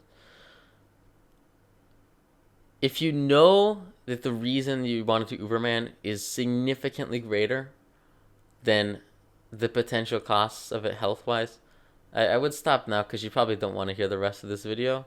And I think you have all the tools that you need to succeed with Polyphasic Uberman. I really, really do. I really do. With that said, there are a couple things I want to go over, just real quick. Obviously, like, sleeping 2 hours a day is not natural. It's definitely not. It's enabled through alarms, which is great. Rumor is Da Vinci started Uberman, which is like kind of debated, and theoretically he like rumor is that he had his assistant like wake him up when he needed to, and he had multiple assistants on a rotating schedule. Like obviously this isn't something that you're gonna be able to achieve on your own. That's why alarms are a big thing. And again, you just schedule a recurring alarm at your nap time, so you have an alarm to take a nap, and then an alarm to wake up. Very, very useful. But obviously there's some impacts with this, right? So we covered a little bit over some of the neurobiological impacts in terms of decreased ability to form memories and learn things. But long term, and I'm studying this a lot with this one professor I have, because I think it's very interesting, and I think Uberman is incredible, and I think it could really increase the performance and the effectiveness of anybody, like everybody that does it. It's really incredible, and I want to really more deeply understand the health impacts of it. So it's one thing, because there's so little research into it. I am spending a lot of a good chunk. I'm trying to research more. There's just so few studies on it that you really need to do your own study, which is something that I'm trying to plan out and do in a safe and effective way, because there are health risks, right? And so long term, the stuff behind Alzheimer's, amino beta acids, it's like this crap in the head, and usually it gets flushed out by spinal fluids when you sleep. It kind of washes away the junk from your brain. That stuff does not theoretically get cleared out on Uberman, because you don't enter like light and deep non-REM stages of sleep. But that's only like theoretical, so no one like really knows, because there's very little studies about it.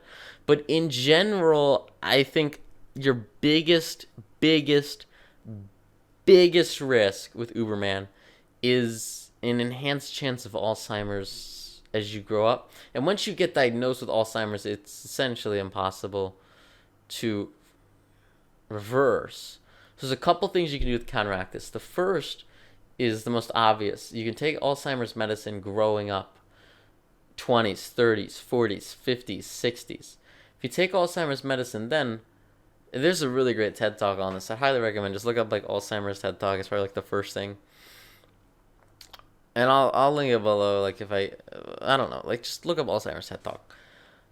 But essentially, Alzheimer's only develops over time, and so the medicine that treats it is more of like a preventative medicine.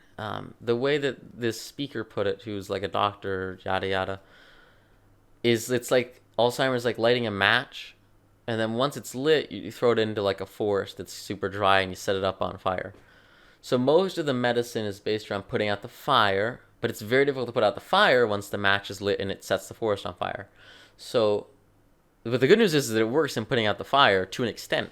So what you want to do is you want to, as you're kind of, I don't know, like I haven't started doing this. I haven't researched Alzheimer's medicines. I probably won't start doing this till I'm about 30, but I definitely very much think that I probably should do this just because of my experience with Uberman and the potential future experience that I'll have with Uberman.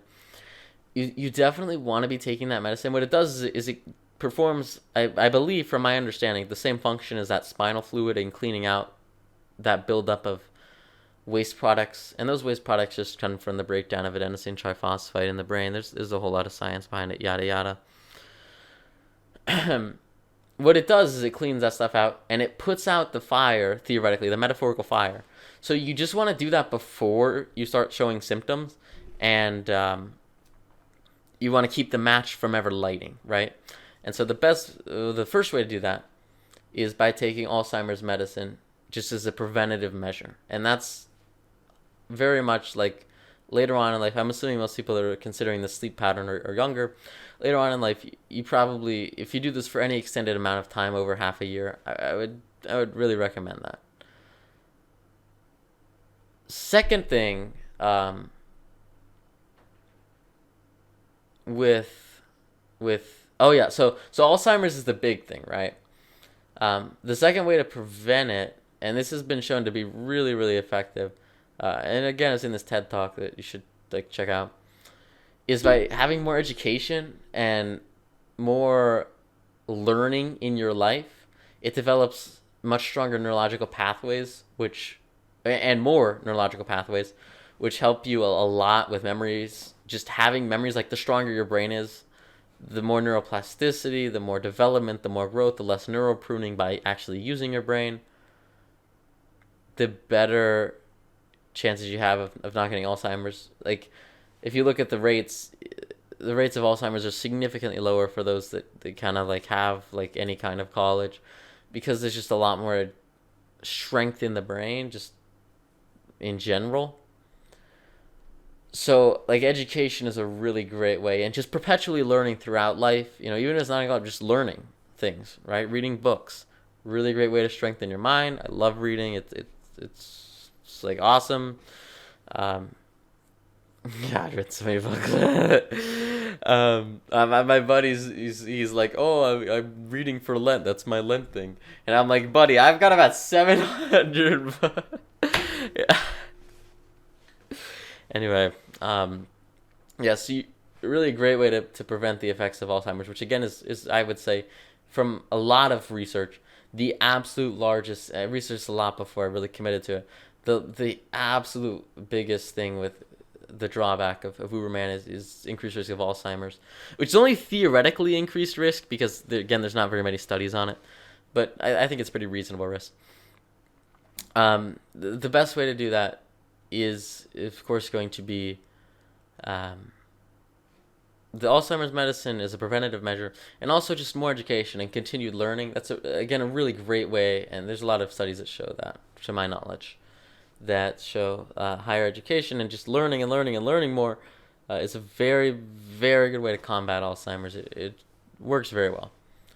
Aside from Alzheimer's, the only other significant drawback that I'm aware of, and I've spent a lot of time trying to figure out anything that could be, spent a lot of time looking up and trying to understand any of the potential negative impacts with Polyphasic Uberman.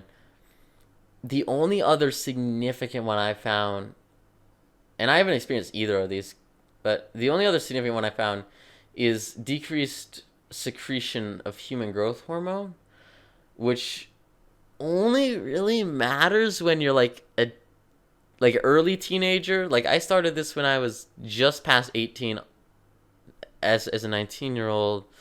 Um, but once you're like mostly through puberty, like human growth hormone very much drastically decreases.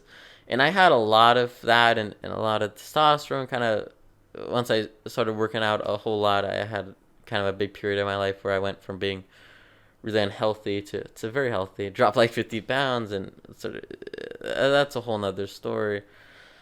Um, but because of that experience, I already had a lot of growth hormone, so it wasn't as big a deal for me. If you're like under 18, like if you're like 17, this might make a difference. Like you're gonna have almost no human growth hormone secreted because it only secretes during the deep stages of non-REM sleep, which again you're not gonna get on Polyphasic Uberman, at least to my knowledge, through some extensive research.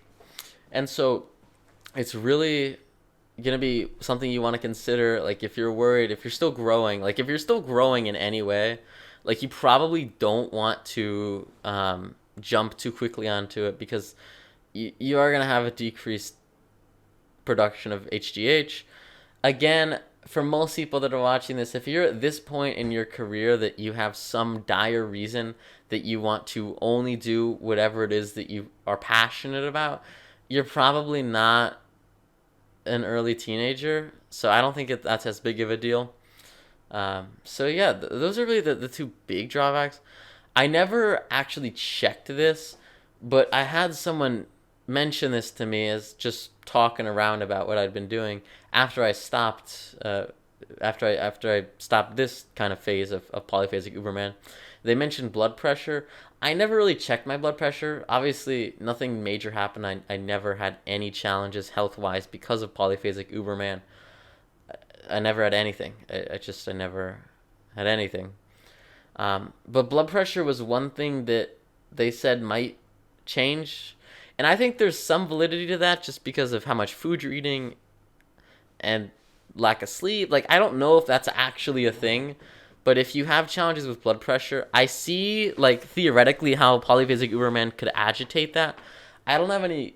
I never really have. I mean, I never freaking measured my blood pressure, so, I'm not, like, scientific. Like, I never. I don't know the validity of that.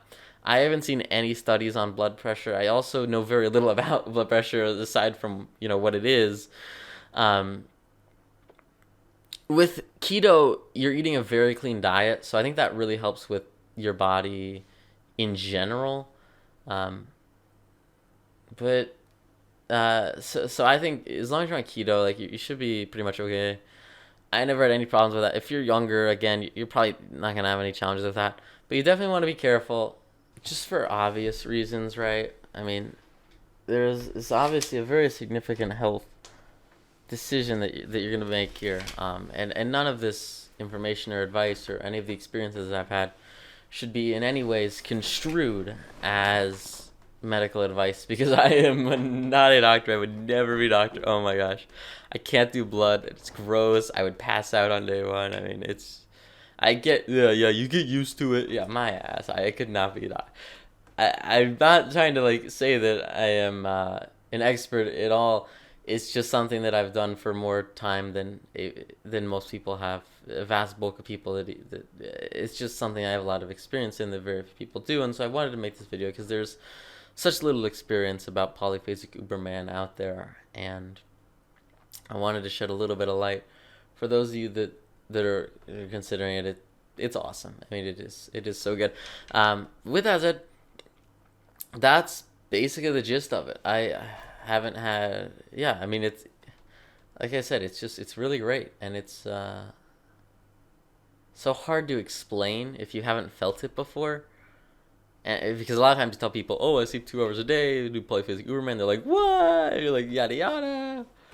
But it is just an out of this world experience. It really does change. It just changes everything. It's awesome. So yeah, I hope you really appreciate it. If you have any other really specific questions about it that aren't answered in that video I linked below, that has kind of the guideline on how to do the transition. Like once you make it past the transition, you're basically pretty solid. Um, you can comment below, and I'll try to respond, and all.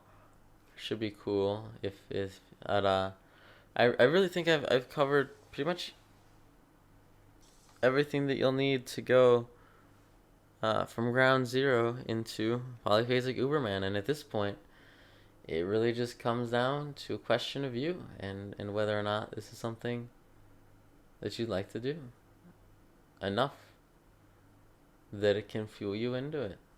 And so, yeah, thank you guys so much, and congrats on making it to the end. Really appreciate it. And best of luck. Uberman will, by all means, change your life. What you can achieve through it is unconfounded. I mean, it's incredible. Absolutely incredible. It is so difficult to explain the amount of value that I captured with trading during Uberman, and hopefully we'll continue to capture if I ever do Uberman again. Which, will I ever do Uberman again? Probably after college. I could definitely see myself doing Uberman again, because my trading performance on Uberman it's just magnitudes, orders of magnitude better. At least with specifically forex, highly leveraged forex markets, performance is just significantly better. Um, Again, you are gonna watch a lot of movies and a lot of TV at the beginning, uh, so you better get used to that.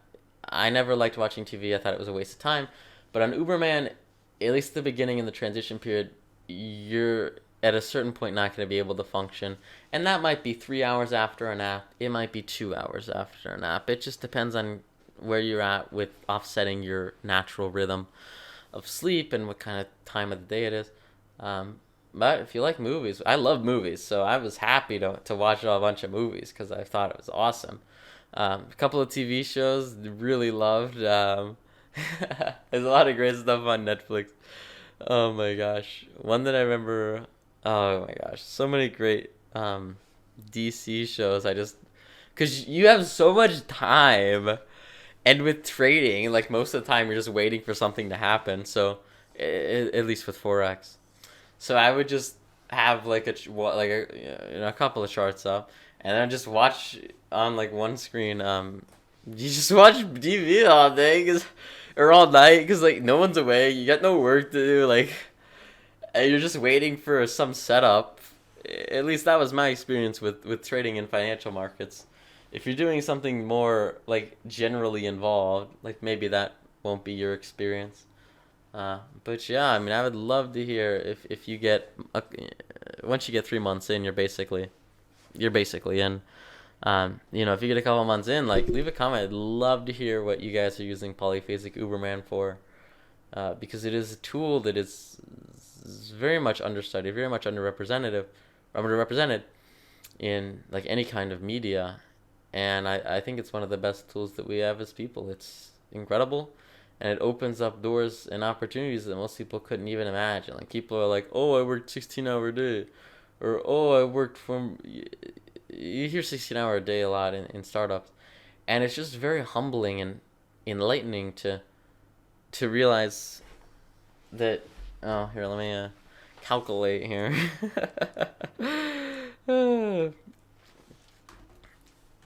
You're able to put in 154-hour weeks. Granted, sure, you spend some time doing stuff that you enjoy, fun stuff, whatever. But it just changes the game. It really does.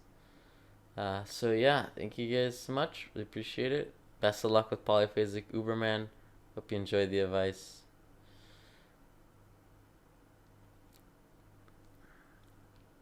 It is so worth it.